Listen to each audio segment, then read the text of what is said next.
Buenos días a todas y todos los estudiantes de literatura española. En esta oportunidad he venido con mi equipo a exponerle el tema Las vanguardias y la generación del 27. Este está conformado por Kelly Vergara, Carol Aguas y mi persona quien les habla, Juan Camilo Duarte.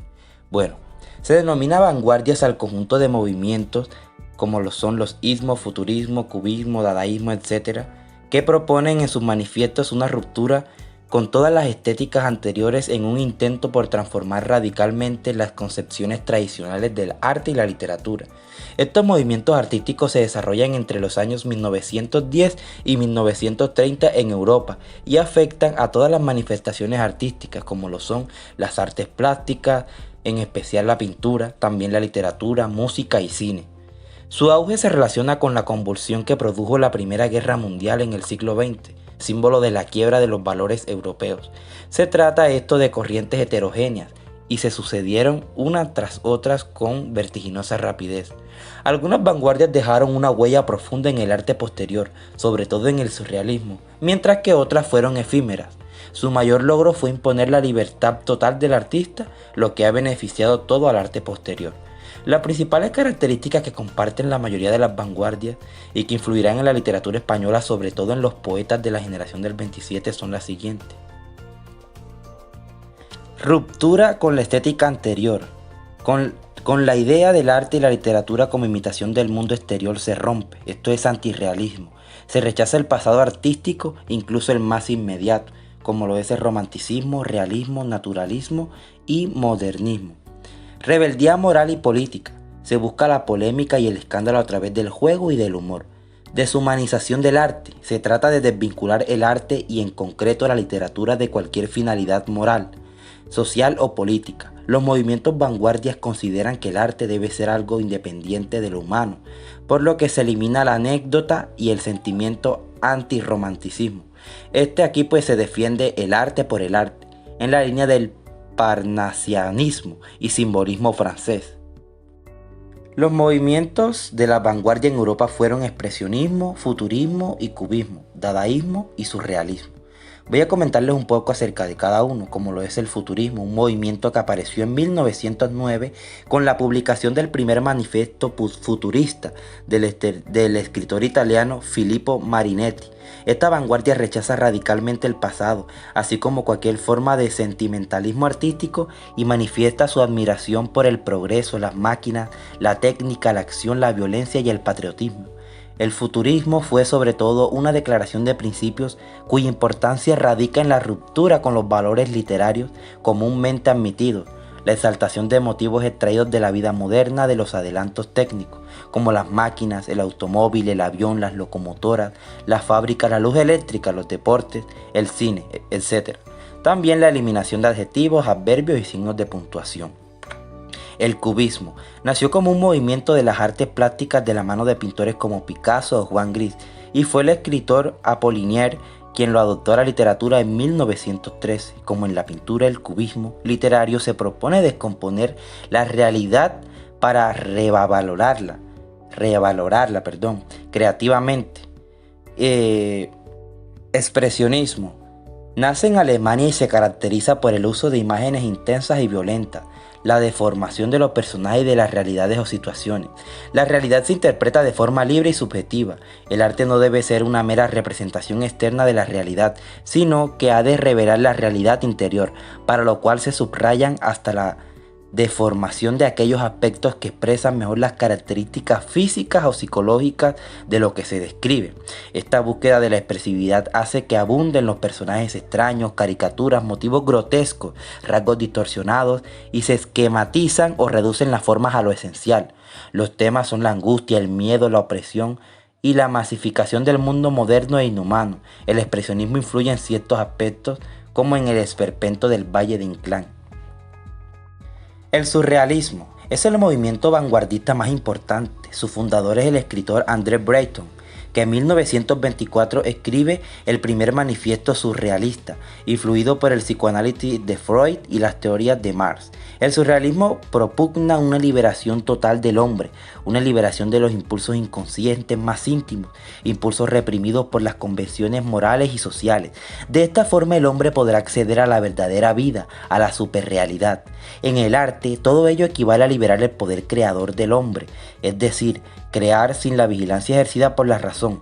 En la literatura aparecen técnicas para registrar de forma incontrolada, libre, o sea, los estados de ánimo, los impulsos profundos como la escritura automática, realizada sin reflexión, la aparición de imágenes insólitas y irracionales surgidas del subconsciente o la mezcla fortuita de las palabras a modo de collage, de frases o palabras recortadas de periódicos prospectos.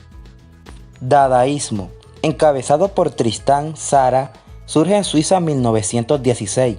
En un mundo denominado por la guerra y la destrucción, los dadaístas recurren a la incoherencia absurda como modo de repulsa de la situación.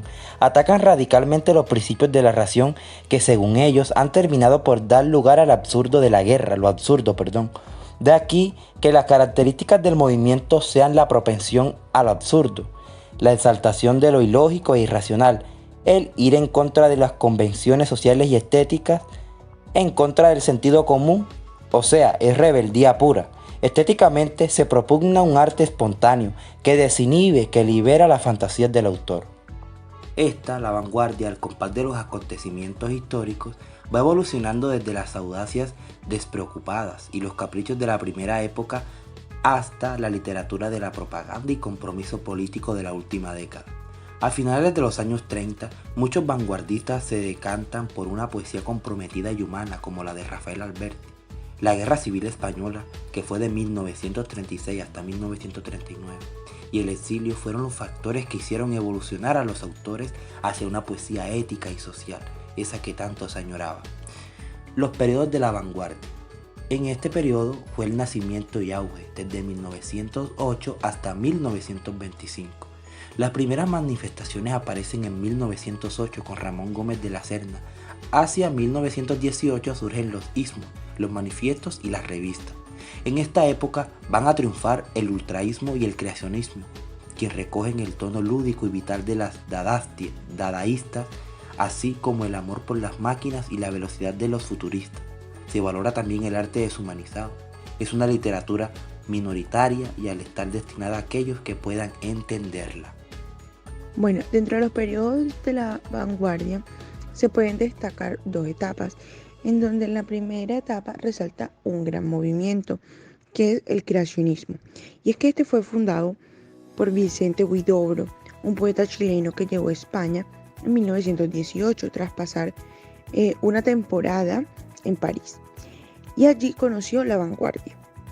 Este proclama la capacidad creadora de las imágenes como metáforas, la poesía como creación pura, que nada debe ser imitado y que el poeta es un pequeño Dios.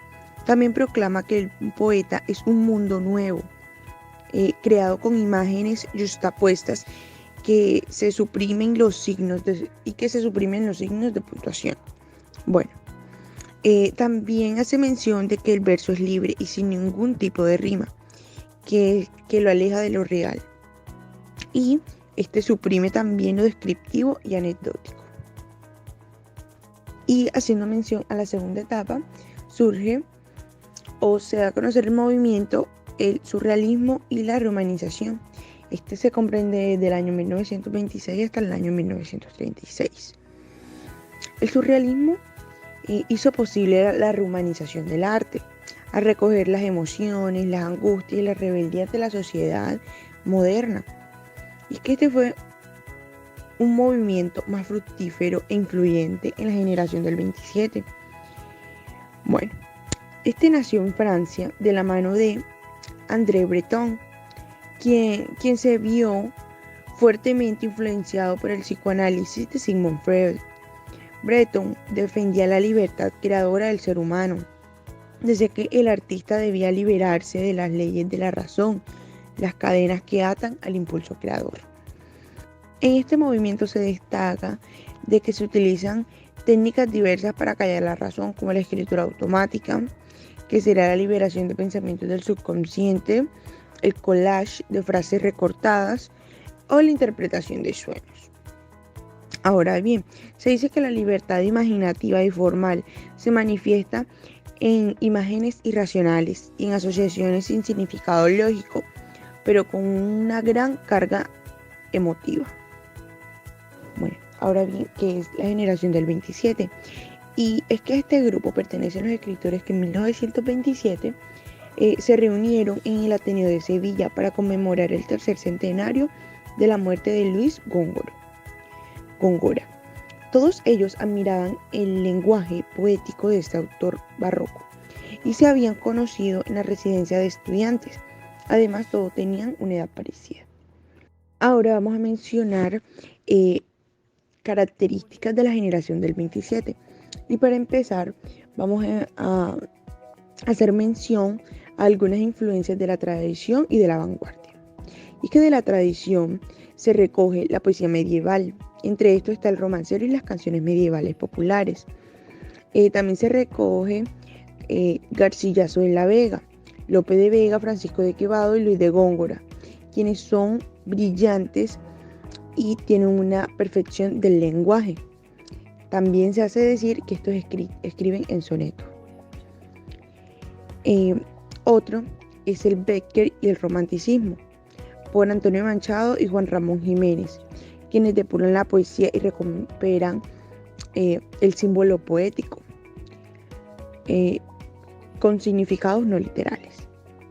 Y de la vanguardia se conserva el lenguaje elaborado que busca la belleza, la poesía pura y en parte deshumanizada, intelectual.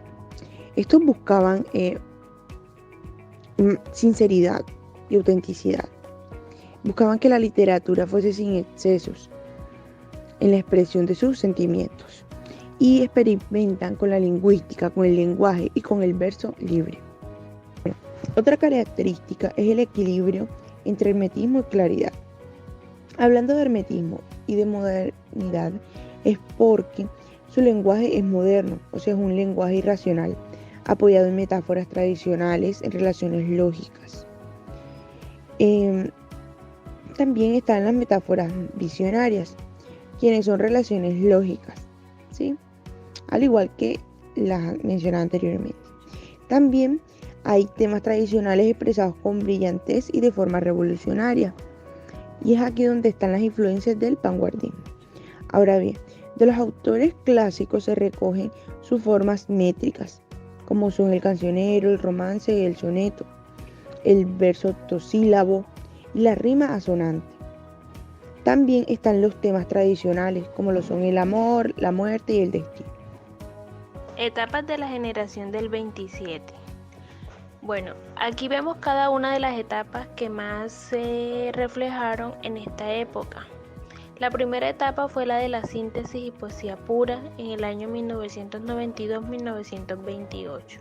Bueno, la síntesis que aquí se da es la de neopopularismo y la vanguardia, que en este caso es la poesía pura a partir de Jorge Guillén, quien inaugura esta corriente con Cántigo en el año 1928, obra de 75 poemas que sigue los pasos de Juan Ramón Jiménez, el cual busca expresar la plenitud del presente.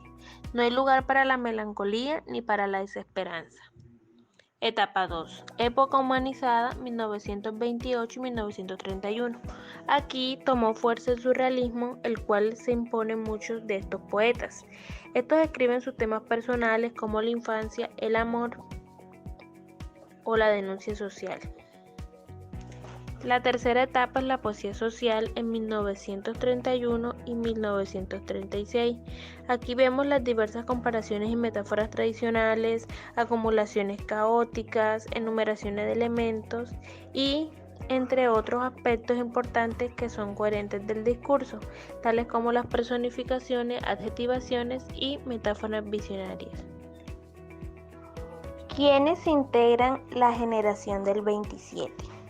Bueno, entre estos exponentes que que integran esta generación tenemos a Pedro Salinas, quien nació en Madrid en los años 1891 y 1951. Se le considera uno de los mayores poetas de la generación del 27. Sus primeras poesías siguen la influencia de la poesía pura de Juan Ramón Jiménez y Jorge Guillén. No siguió el surrealismo, fue depurando el lenguaje en busca de una mayor exactitud y precisión. Su poesía es muy densa, entre ellas tenemos la antítesis, paradojas y juegos de palabras en versos breves y sin rima. Si bien Jorge Guillén sigue las influencias de la poesía pura, este inaugura esta corriente con Cántigo en el año 1998, obra de 75 poemas que sigue los pasos de Juan Ramón Jiménez. Este poeta reconocido busca expresar la plenitud del presente. No hay lugar para la melancolía ni para las desesperanzas, entre sus aspectos más importantes. Bueno, seguidamente continuamos con Luis Cernuda, 1902-1993. Este nació en Sevilla y emigró a México. Fue el alumno de Pedro Salinas y profesor de varias universidades europeas y americanas. Federico Garza, 1898-1936, fue uno de los escritores más representativos del siglo XX. No conforme con eso, escribió poesía y también teatro. En su obra poética encontramos primeras publicaciones como Libro de Poemas, Influencia Modernista y Canciones, entre otras. Y fueron unos de los poetas más representativos que hicieron relevante e importante esta generación del 27. Gracias.